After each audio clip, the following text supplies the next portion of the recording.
So one of the reasons that it's difficult to get diagnosed autistic if you've got ADHD as well is because you can possibly be more extroverted, more confident appearing, more bubbly than somebody with a typical just autism presentation.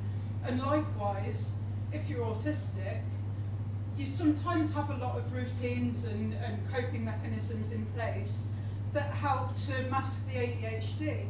So there's all these people that go through decades and decades, autistic and ADHD, not fitting the profile of either, not getting diagnosed with either. And the medical professionals, they tend to look at one or the other. They don't do a holistic review and work out what's going on. That's why you've got to do it yourself. So I can't tell you how much happier I am now that I know what I'm working with here is ADHD, as I call it. And I'll explain to you as well why I don't say I have autism or I have ADHD. It's my brain, it's how I'm wired, it's literally me. It couldn't be any more intrinsic, it's not an accessory, it's not some disease I've got either. I've got autism, yeah. Makes it sound like an illness I've picked up.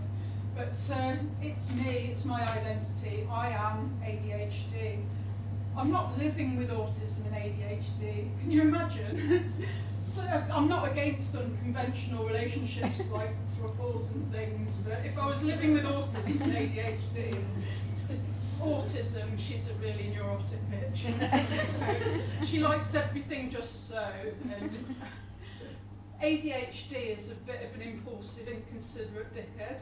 So in this throuple, we go to bed, and autism likes the sheets completely smooth, everything's square on, the bedroom's got to be really tidy, no noise at all, absolutely still, no breathing, thanks. Whereas ADHD, he's such an inconsiderate prick. He needs to watch YouTube and then check every notification on his phone.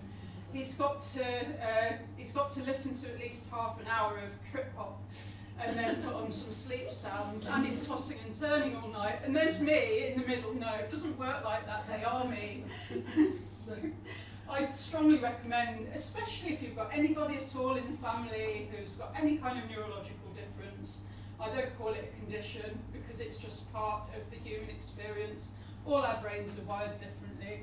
But if you do have any of the struggles I have, or anyone in your family does, it does run in the family.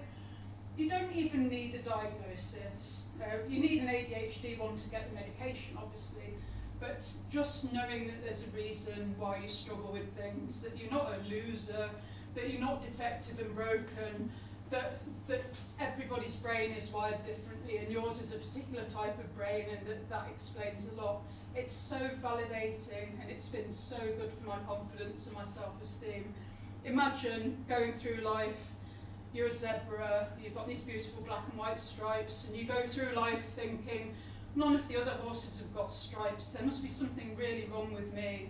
I'm a horse that's been assembled really wrong. I'm just going to hide in the corner. And then you find a herd of zebra, and you realise that zebra are a thing.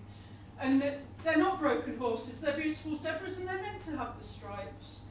It really does make life better.